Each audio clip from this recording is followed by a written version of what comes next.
Srila Prabhupada ki jai, Ananta Koti Vaishnavadinda ki jai, or Premanandi.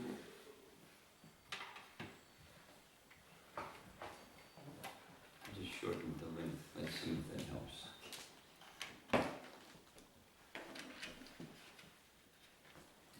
Shadran, this microphone stand sags, maybe because of the weight or whatever the reason, but it keeps sliding down. So I just shortened the length, but see what you can do to make it so it doesn't sag.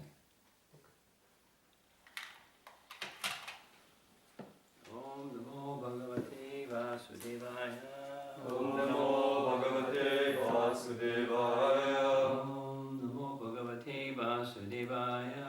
Om Namo Bhagavate Vasudevaya. Om Namo Bhagavate Vasudevaya. Om Namo Bhagavate Vasudevaya. So we'll begin this morning with a correction on something that was spoken yesterday, morning class.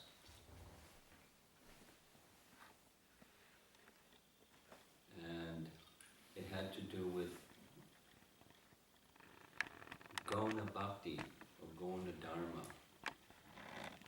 Gona. Sounds like Guna. Maybe it's a derivative of. But it's used by our acharyas to mean secondary. The word Gona is used in conjunction with secondary rasas, Gona rasas. That's the term that Rupa Goswami uses. Yeah, Bhashya Sindhu. Prabhupada translates that as indirect sometimes, or uses the term indirect rasas. And the term Gona Bhakti appears in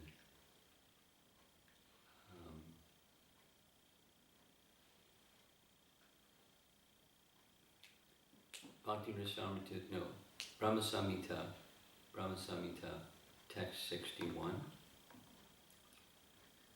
subsidiary bhakti, that's how it's translated here, but then Gona Dharma or Gona Bhakti. So I'm going to read a little bit from this important purport. The context is Brahma has just completed his realization of the Govinda prayers and summarized the spiritual world in those last verses, 56. And then the final verses, there's no dialogue between him and Krishna, but he now has a doubt. And the doubt is, if I have this impetus to create a universe, and is that going to interfere with this very elevated state of consciousness having to do with understanding Govinda and the spiritual world and everything? Is it going to be compromised? And if I do that and it's compromised, that's not good. And if I don't do, then I've got a duty to do, and I don't do my duty, that's not good. So I'm caught between two undesirable things. And so then the Lord speaks the final verses, where he's explaining that you won't be compromised by performing prescribed duties, even they're of this world. So his Bhaktisiddhanta paraphrasing in his commentary, the Lord says, quote, "This world subsists by the constant performance of certain activities.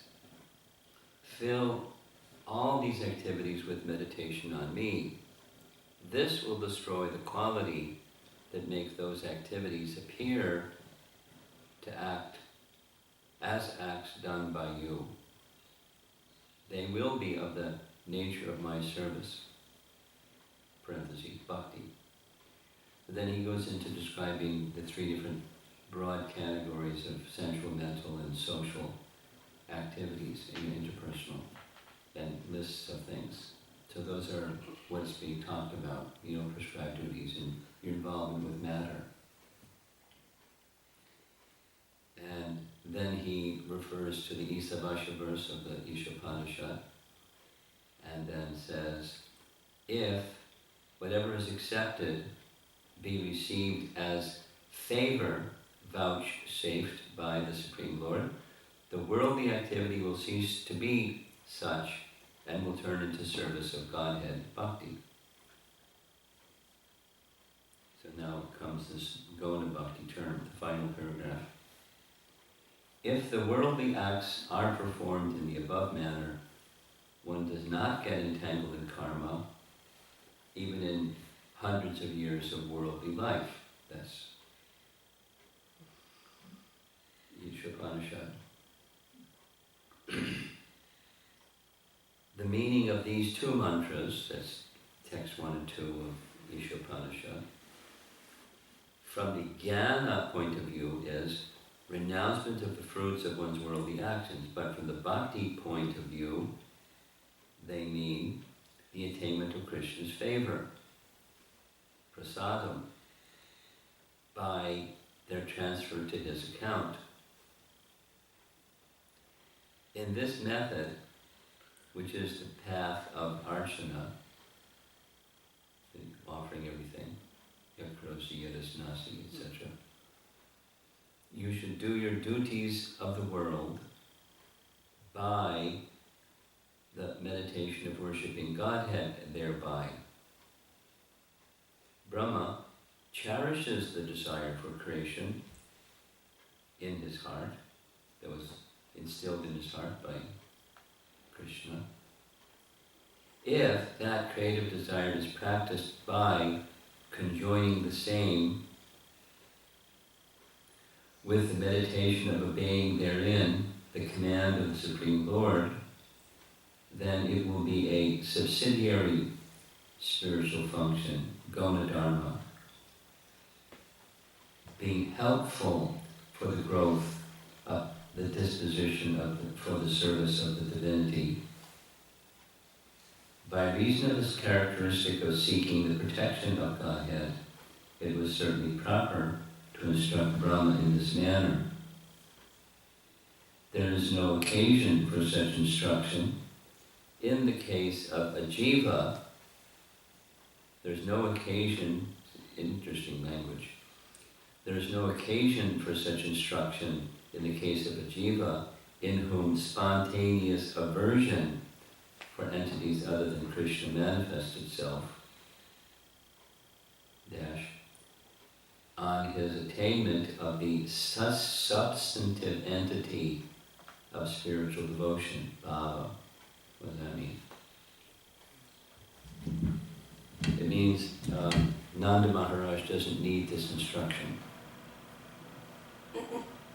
because he's so absorbed in love for Krishna, he doesn't need to be instructed about his worldly activities. So let's say, we'll say it again. There, Nanda Maharaj and the cowherd men taking care of cows and doing worldly duties is not Gona Dharma. It's not a subsidiary activity.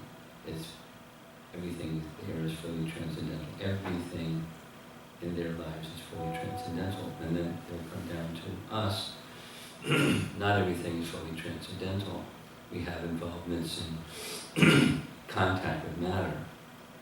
So Gona Dharma or Gona Bhakti or subsidiary spiritual functions are helpful, in fact, necessary, but not equal to the primary activities of bhakti. It's conjoining them with the primary activities of bhakti, which the emphasis is upon meditation upon me, manmana, or any of the other phrases used.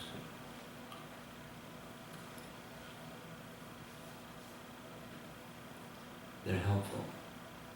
And since there is material contact and affinity for that material contact, we're habituated to it, then that needs to be purified. Therefore, the senses need to be purified. The mind, all the senses through various success, like the Marjambarish verse, Savaimana Krishna Padardandayo, first the mind, then all the other senses. And because we know from Bhagavad, the senses, there are different places where lust is situated. So there's contamination, not just lust, there's contamination due to mature contact in the mood of trying to be the enjoyer of property. So that tendency lingers and needs to be purified. So then the purification method is the subsidiary bhakti or gona bhakti or gona dharma. Being helpful for the growth of the disposition of service unto the divinity by reason of its characteristic of seeking the protection of Godhead. Okay, so that's clarification, because it came up yesterday morning, and I wasn't just doing a course correction for my response yesterday morning. So we're reading from Canto 10, Chapter 35, texts 22 and 23.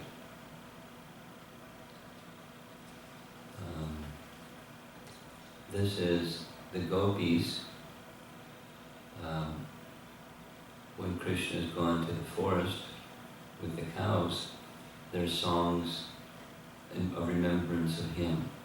So in this particular one, Yasoda's name is mentioned. So here's Vishwanath's commentary. Quote, this is Yasoda thinking.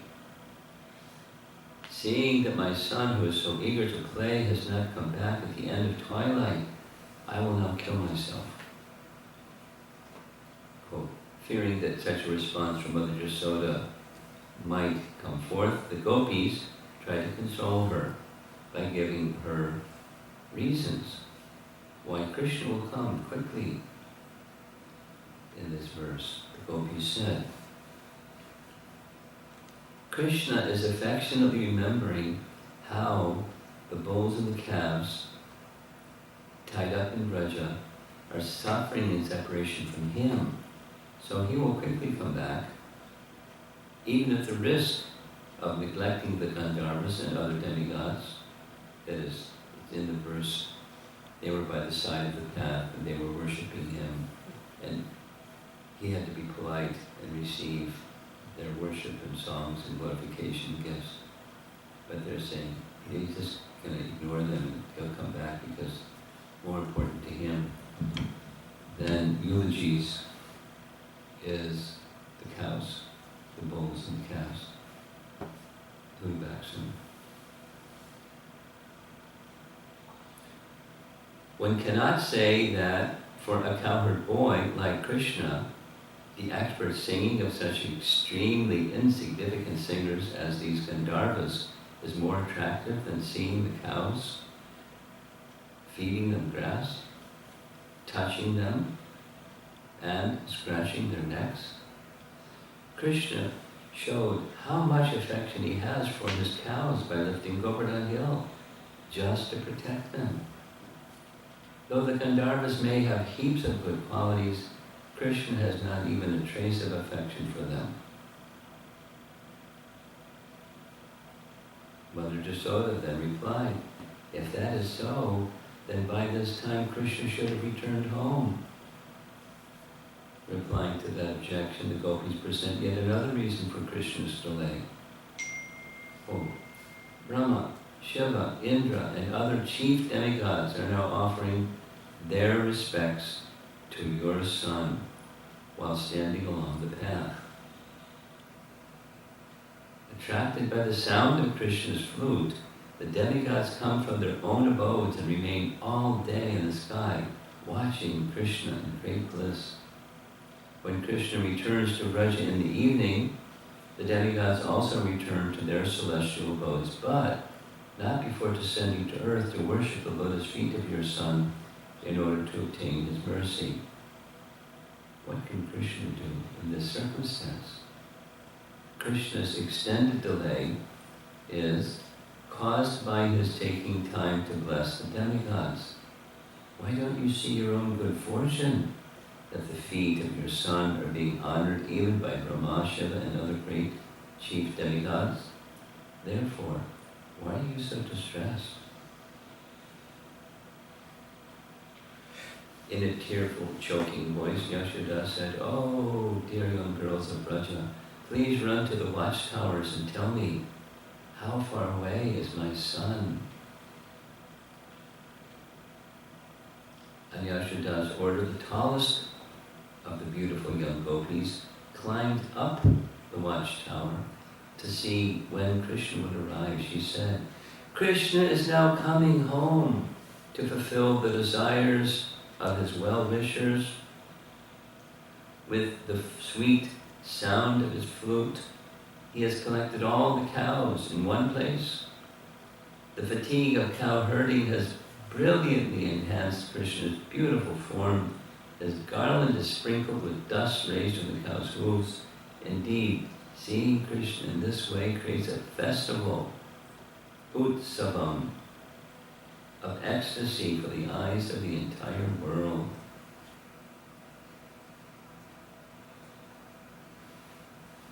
Beyond the perception of Yashoda, the gopi hints here that Krishna is casting love-filled sidelong glances towards his intimate girlfriends. Though dust is mentioned in relation to Krishna's garland, there is no dust anywhere else on his body because his friends repeatedly wiped off the dust with their own chatters. There was some dust on Krishna's garland, however, because the boys were afraid of breaking the petals, so they did not remove the dust completely. Krishna did not discard this garland, even though it had been dirtied, and neither did he put on a new garland which a servant kept ready in the fold of his cloth. This indicates that Krishna wanted very much to exhibit this favorite garland from his neck because it was fashioned by his beloved Radhika with her own hands and given to him in the forest by one of her Sakhis.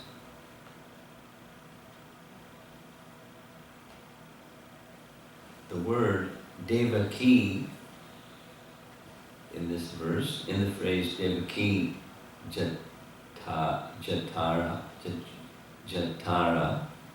Devaki Jatara, or womb, refers to Yashoda. Krishna appeared like the moon, Udu Raja, rising from the milk ocean of Yashoda's womb. In Radha Krishna Gonadesh Dipika, Srila Rupa Goswami cited the Adi Purana, which states that Nanda Maharaj's wife had two names, Devaki and Yashoda, and elsewhere gives Deva and Devaka, names of Nanda and Devaki, her name.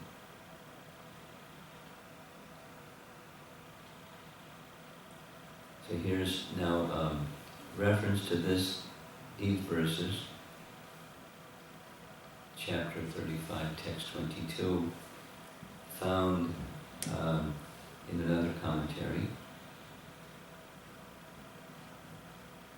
The other commentary is from chapter 30. This is the Rasalila section. Oh, girls, this is 10:30:29. The dust of Govinda's lotus feet is so sacred that even Brahma, Shiva, and the goddess Rama take that dust upon their heads to dispel sinful reactions. Commentary. The The neutral gopis, who were unaware of what Radha's Sakhis perceived, saw the footprints of Krishna and then spoke. Blessed is the dust of Krishna's feet, for Brahma, Shiva, and Shiva hold that dust on their heads in order to remove the sorrow they feel in separation from the Lord. Every evening, at about 5 o'clock, Krishna returns from the cow pastures and, with his cowherd boyfriends, at that time great demigods like Brahma and Shiva come down from heaven to take the dust of Krishna's feet on their heads. This is mentioned in the Srimad Bhagavatam 10:35-22.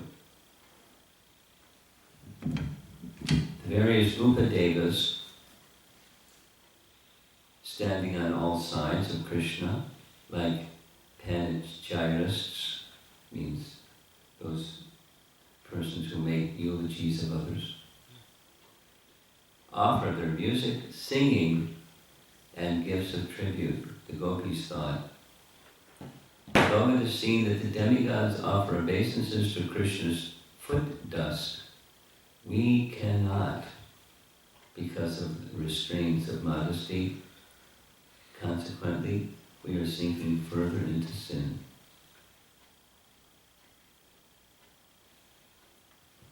Another reference to this section is found in Vishwanath Chakravarti Thakur's commentary for Ujjvala Nilamani. And the verse in Ujjvala Nilamani says, two different bhavas, remorse and exuberance, coming from one source. Example, when Krishna lifted Govardhan Hill, the hearts of all the gopis burned with pain, thinking that Krishna must be carrying a heavy burden.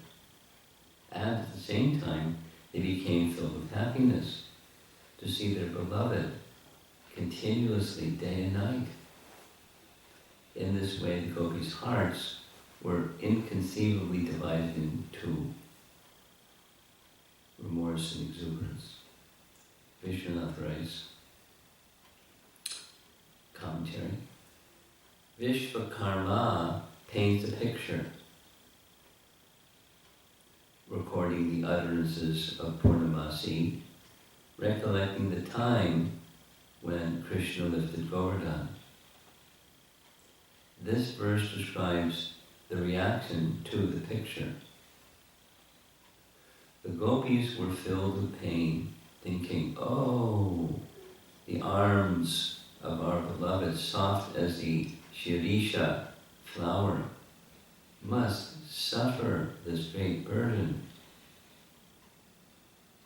But they also became a joyful festival, samaham, as in the phrase Utsava Shama Rachati Drishnam.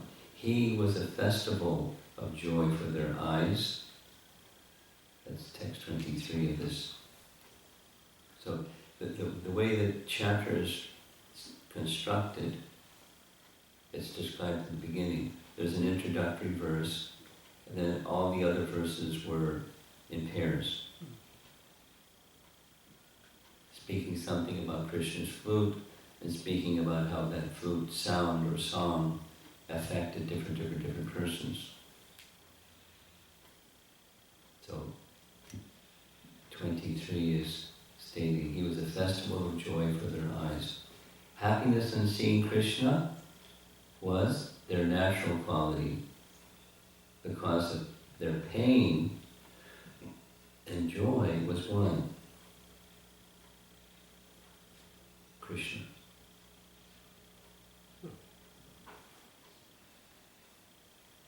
So tomorrow we're going to begin a new pair of verses, 24, 25. I could go on reading some of that, but I think it might be good to end because it's a natural break. I'll just read the verse 24, 25. As Krishna respectfully greets his well-wishing friends, he's now coming back. It starts with he's entering the forest, playing upon his flute, to announce to all of his friends and all the entities in the forest, here I come. And he's calling the cows, but they know what that means. So they respond in different ecstatic ways, hearing the sound of Krishna's flute calling the cows. And it's also announcing to the residents in Vrindavan, I'm leaving. It's centered around the cows and his flute, but it's affecting the hearts of everybody in a different way. And now he's just coming back. He's been out and he's doing this and doing that and doing the other thing, and just sort of is in anxiety, he isn't back yet. And now he's coming back. As Krishna respectfully greets his well-wishing friends, his eyes roll slightly, as if from intoxication. He wears a flower garland, and the beauty of his soft cheeks is accentuated by the brilliance of his golden earrings and the whiteness of his face, which has the color of a badara berry. Now we know his feature is Shama, but here's Pandu, whitish, is explained. With his cheerful face, resembling the moon, the Lord of the night, the Lord of the Yadus, moves with the grace of a regal elephant. Thus, he returns in the evening, delivering the cows of Vraja from the heat of the day.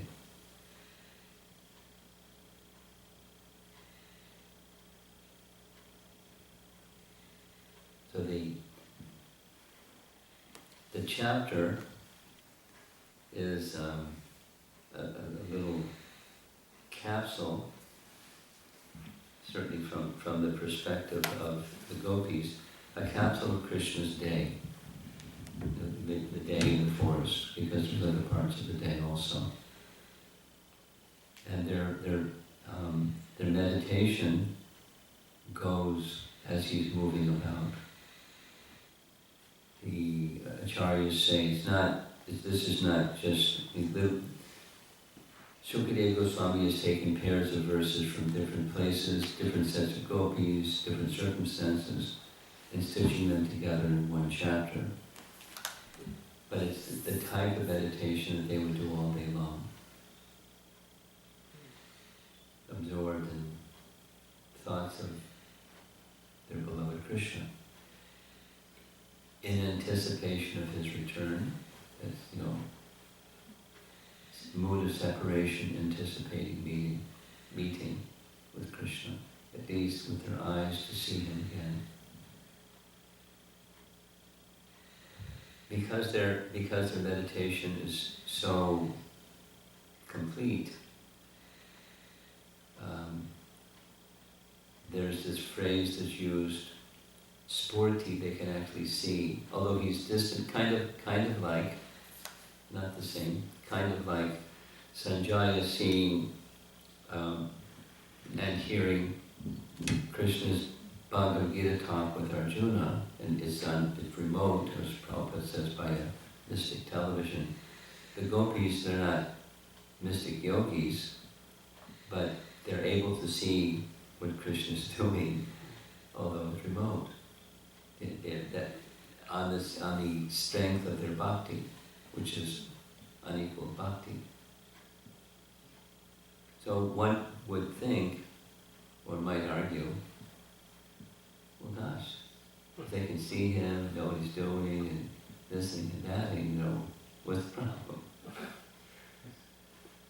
And it's not the same. It's not the same. It is the same and it's not the same. They're actually experiencing union with Krishna in the mood of separation from Krishna. And their yearning is to be with Krishna, to see him, etc., etc.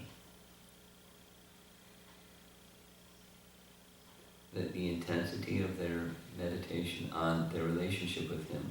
It has different varieties of manifestations, and separation is a big one.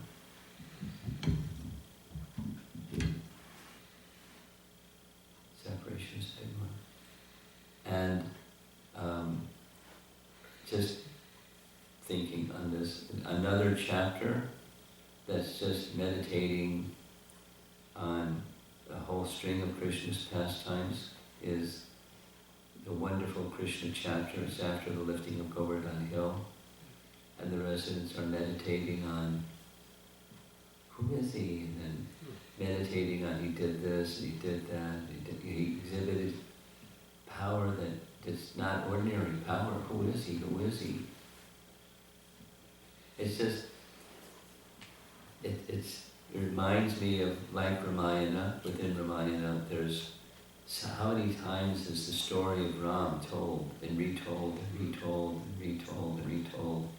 And it's not like it's old because I already heard that. It's just, it's the nature of relishing topics that they're spoken again.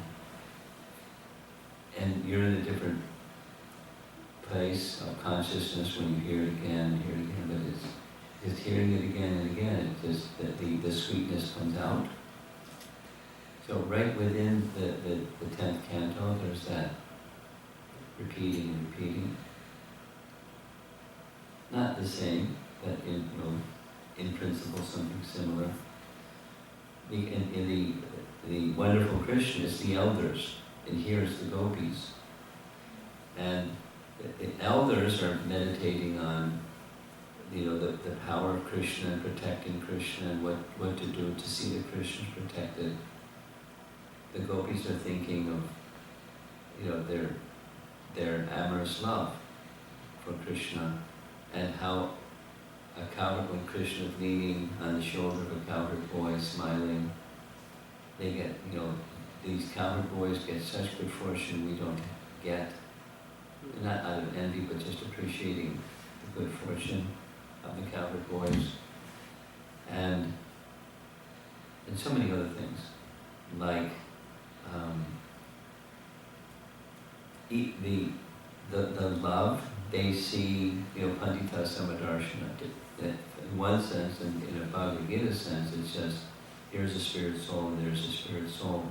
For the gopis, they're seeing all the living entities in Braja had ecstatic love for Krishna. And they're seeing the way that they manifest that ecstatic love for Krishna when they hear his flute, or when they see the peacocks dancing and the animals on the mountainside are stunned and stand motionless, and the inanimate objects become activated to the position of service, the clouds and the water and this and that. That's their vision. Not just Pandita Samadarshana. A symptom of a self-realized person includes having good feelings or having appreciation of the innate soul and the innate bhakti of the soul that's within all living beings. That's in the Uttama Adhikari position. Everyone has love for Krishna. They're in the Uttama Prema position, seeing not just the tendency for loving service, but the overt manifestation of it. The trees and the creepers and the rocks and the clouds, and everything's a festival of loving reciprocation of Krishna. That's their experience.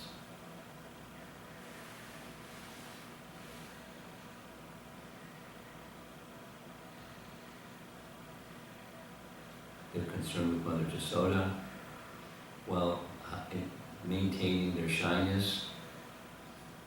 They want to pacify her because they hold her in a very special position, naturally so, by culture and what to speak of by bhakti.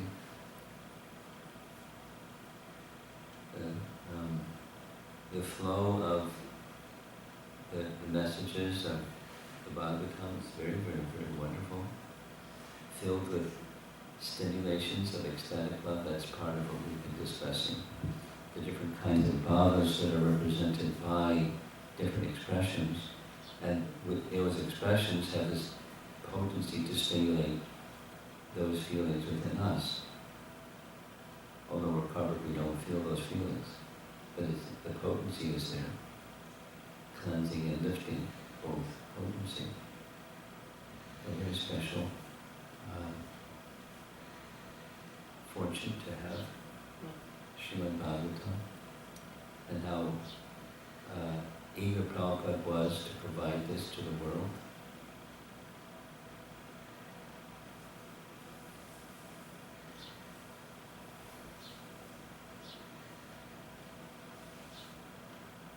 He was keen on providing, and he was keen on having it distributed, disseminated to the world in so many different ways. So let's see if there's some discussion. 8:15. Yeah.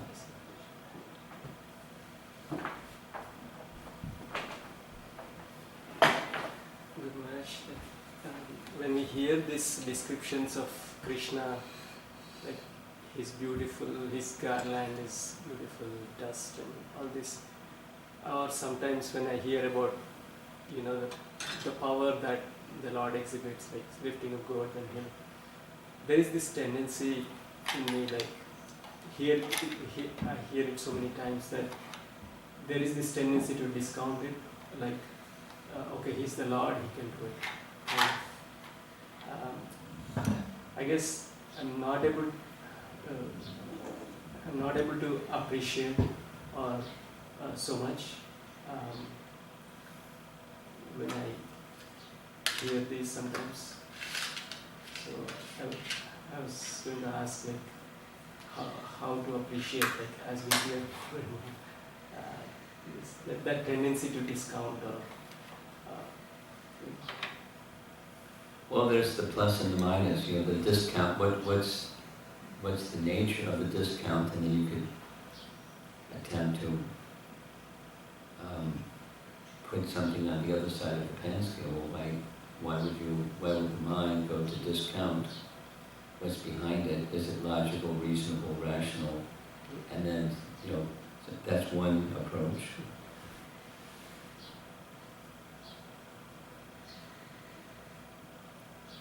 And another approach is, just like this painting that you drew, and I from what you shared with me about that painting, your heart was moved hearing the pastime, and it inspired you to do what to this. So the hear with an open heart.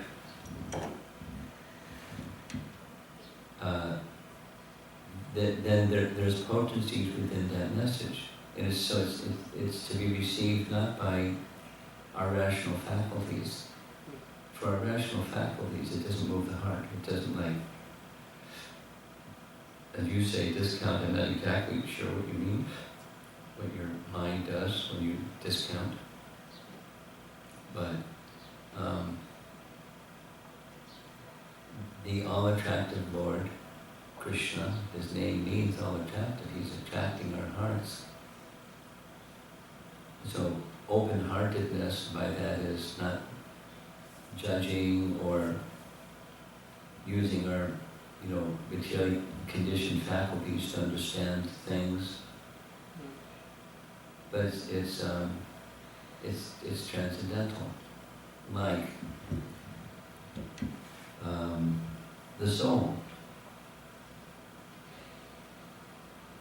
How do we know what the soul is? So we don't know what the soul is without descending mercy. We don't know.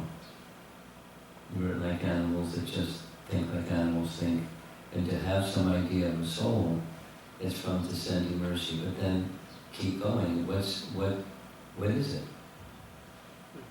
Like, who am I? In the, go deeper and deeper. So sound vibration is a way to come to know who we really are. And sound vibration is a way to come to know who Krishna really is.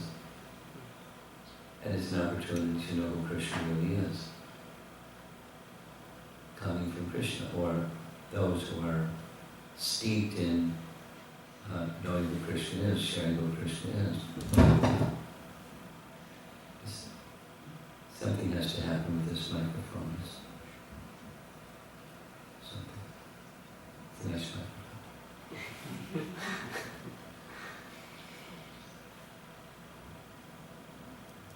So, hear with an open heart. And you may want to concentrate more on Bhagavad Gita's message, but the undergraduate level, so that when you hear something that's graduate level, you have a lens to look at it through.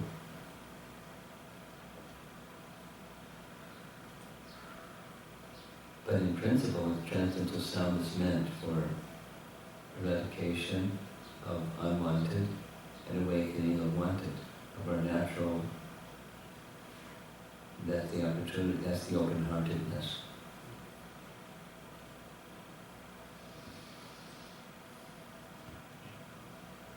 Now what we've been doing, before coming here, is something in the room and something online, back and forth. So who's doing the online? You're doing? Yeah, I'm doing online. Okay, can you want to take the microphone?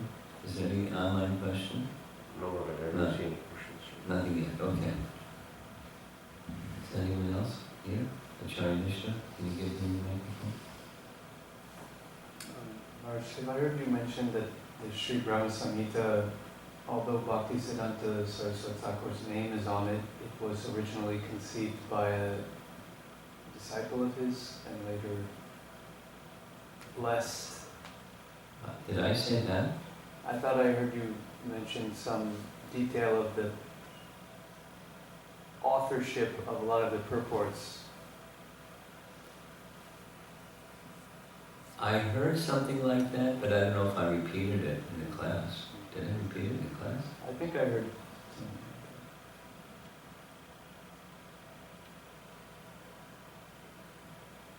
I don't recall. I mean, I know the personality, but I don't know how authentic that statement is, and whether there were many things that are in the name of Bhaktisiddhanta that this professor wrote, and Bhaktisiddhanta approved it, so it was considered Bhaktisiddhanta's writing. Now, that has happened with some of our contemporary people also, so, without going into details. They request somebody, and somebody does something, and they look at it, and they edit it and refine it, and it's their writing. Another question I had, it seems that the main inhibitor to appreciation of these topics are subtle offenses that we carry, the reaction to offenses in different forms. So I have a question about that. I was recently having a discussion, and my conception was that even if you have unknowingly caused offense to someone, and some reaction might come from that.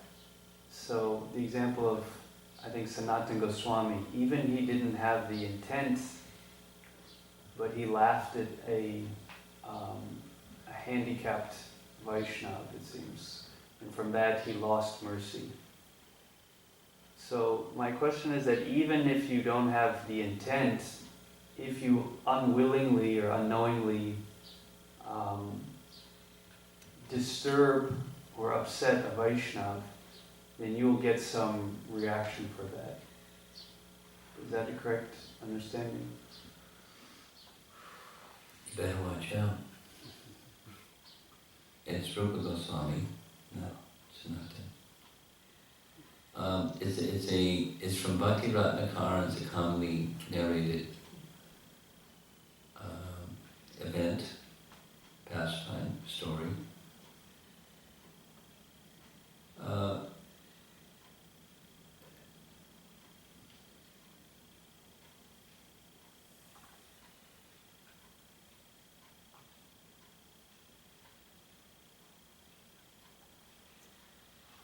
In a Nectar Devotion seminar, that question was asked to Srila Prabhupada when he heard, when the devotee heard that there's reactions for offenses, the devotee went, wow, I most likely have unknowingly made many offenses against the Vaishnavas.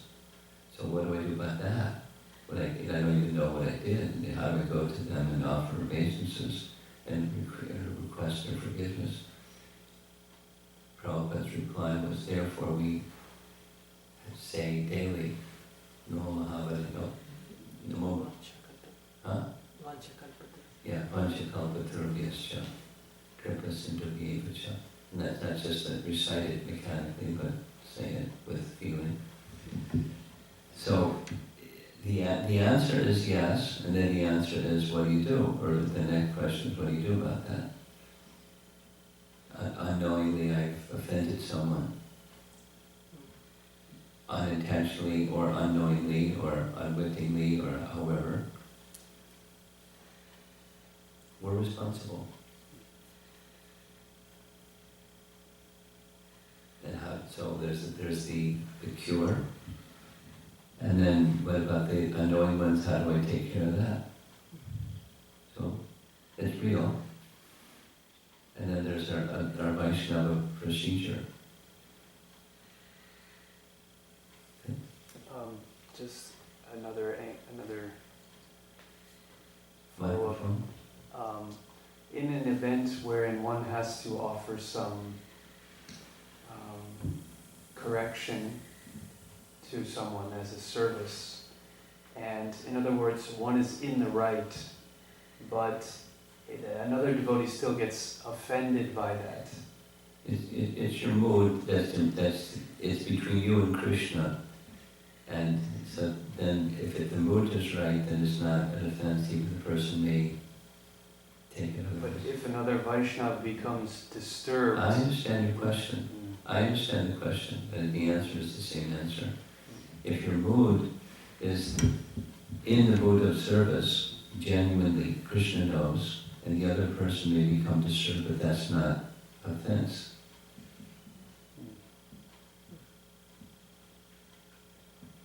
Okay? I mean, Prabhupada would say some really strong things sometimes, and people would be offended. You know that when his passing, saying to his godbrothers, I said many strong things. He said, no, I may have offended you. No.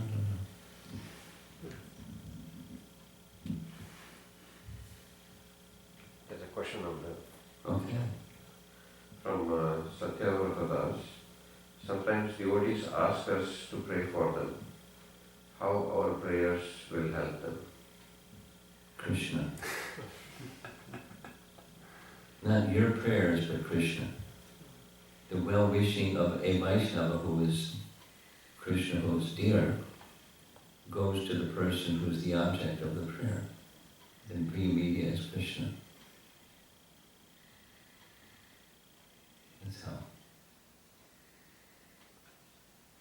Anything else? Srila Prabhupada ki? Jai.